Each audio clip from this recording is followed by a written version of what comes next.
Okay, welcome back to Books with Ken. I am really excited about our interview today. I've wrangled on to a wellness strategist. Her name is Lorraine Crouston, and she is the author of The Devil's Food Cake Made Me Do It. Lorraine, welcome to Books with Ken. Thanks, Ken. I'm really glad to be here. Well, listen, I got to first talk to my viewers, my friends, the readers. This book is a really different twist on wellness and specifically eating habits. And I know there are many of you that follow Books with Ken that are looking for books that are going to help you to enhance your lives. And so this is a really fun book to talk about today. Lorraine, did The Devil's Food Cake make you write this book? In a way, yeah. The Devil's Food Cake, in a way, did. Tell me about the book. What I've done with the book is I found that people go with diets, but they forget to look at why they're eating and eating beyond fullness. So I looked at those situations and I created little vignettes for each of them. And I have 9 of them. So when I talk to people about what's going on with their diets or what their habits are, and I describe the book, they'll say, oh, I do this. And I go, that's this situation. And it is across the board. It's across gender. It's across weight size. It's human nature. Very good. Lorraine, what's a wellness strategist? Well, a wellness strategist, I look at it I put it in a great way. It's essentially I look at what you put in your mouth and what you put in your head. So it's not just what you're feeding yourself. It's what you're thinking about and how it affects what your overall healthy habits or less than healthy habits. They go hand in hand. Your brain has more to do with what you're eating than you realize.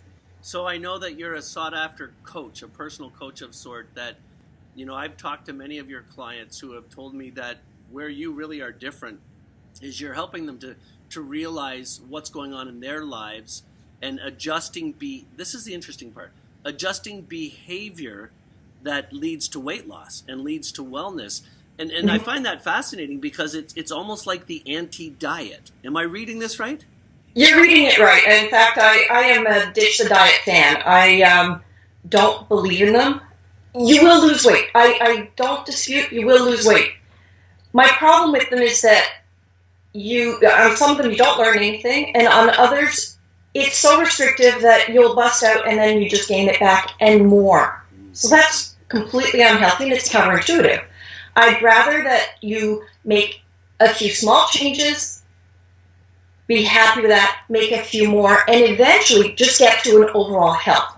So the book that you've written is a guide to wellness through identifying your habits, good and bad, and focusing on the good ones and moving the bad ones out of your life.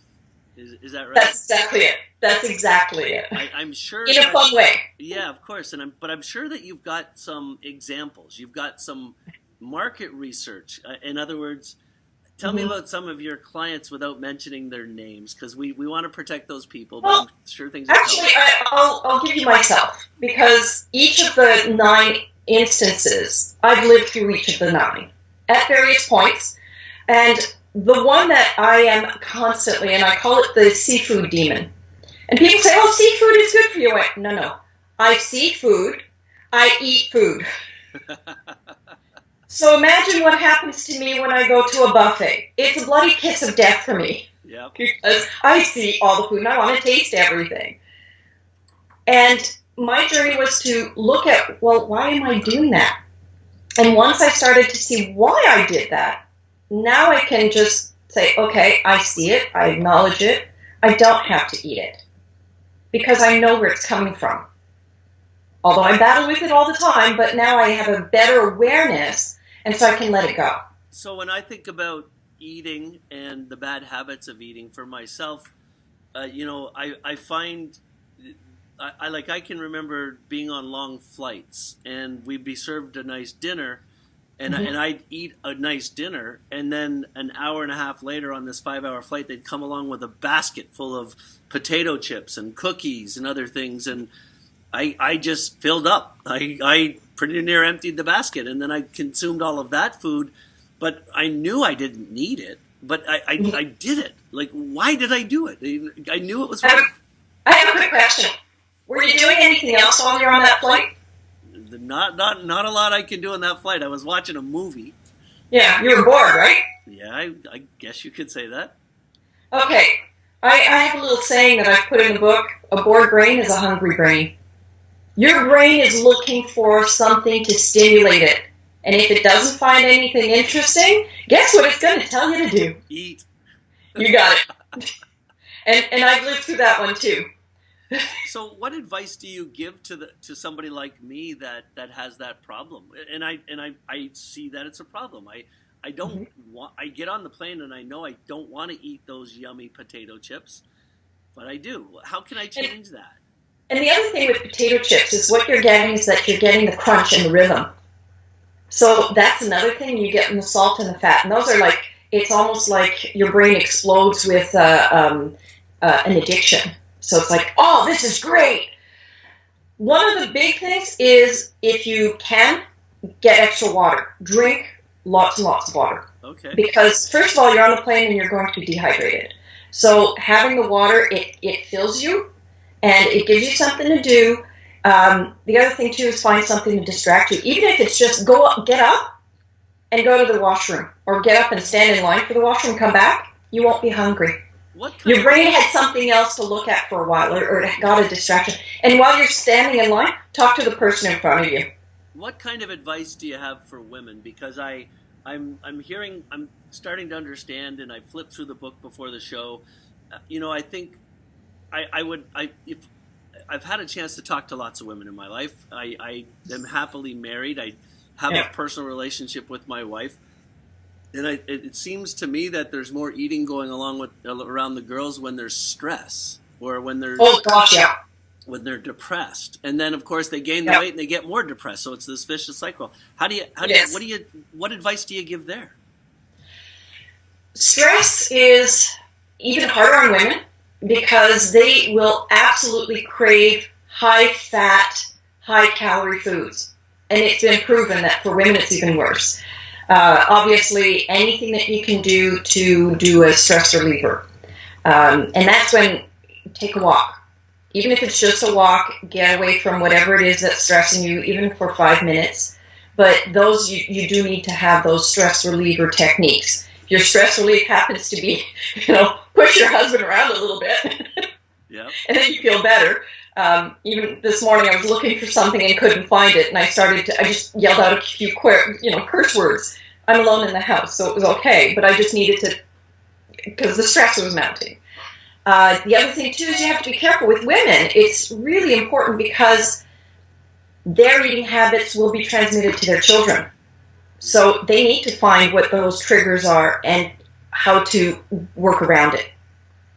Lorraine, is there one most important fact? This is an interesting, different type of book than a lot of the books that I have on the show, but whenever there's a great book, a book that's remembered forever, you can always drill down on it, and there's the most important fact, the most important thing, the one thing.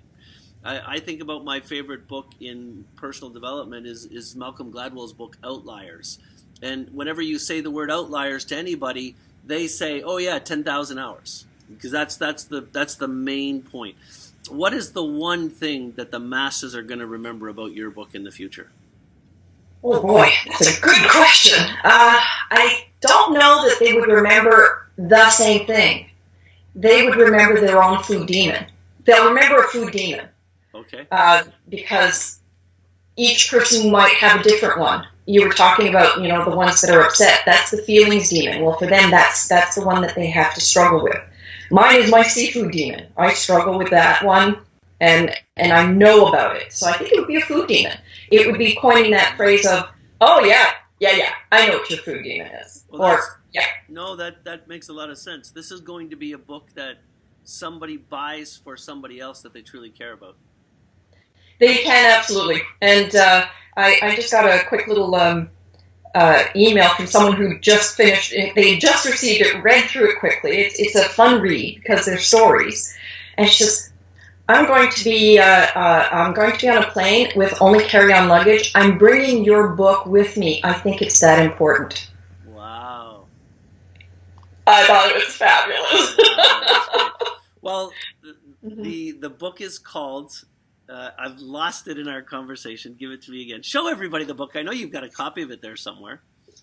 It's The Devil's Food Cake Made Me Do It. And the tagline is, don't diet, exorcise. Well, The Devil's Food Cake Made Me Do It is available in all major bookstores. Of course, I am only going to point you to Go Read to get that book there, because you get the social experience of buying a book from Go Read. And as always in the show's notes, there's a link to the book above the video or beside the video, or it's over there. I know it's somewhere. So make sure, if you're watching this episode, make sure you take a second to pick up your copy of the book. Lorraine, any final thoughts to share with our viewers? Yeah, I think that if you do feel that you're struggling with food, start to think back. And it can be back to last week. It could be back to last year. In my case, I went back to like when I was 5 or 6, when certain situations came up. I know where my seafood demon came up, and it was when I was really young. Think back to how you were raised. And you may find that that's where it stems from, that there's something that's social, there's something that was going on that got you onto this road. Excellent.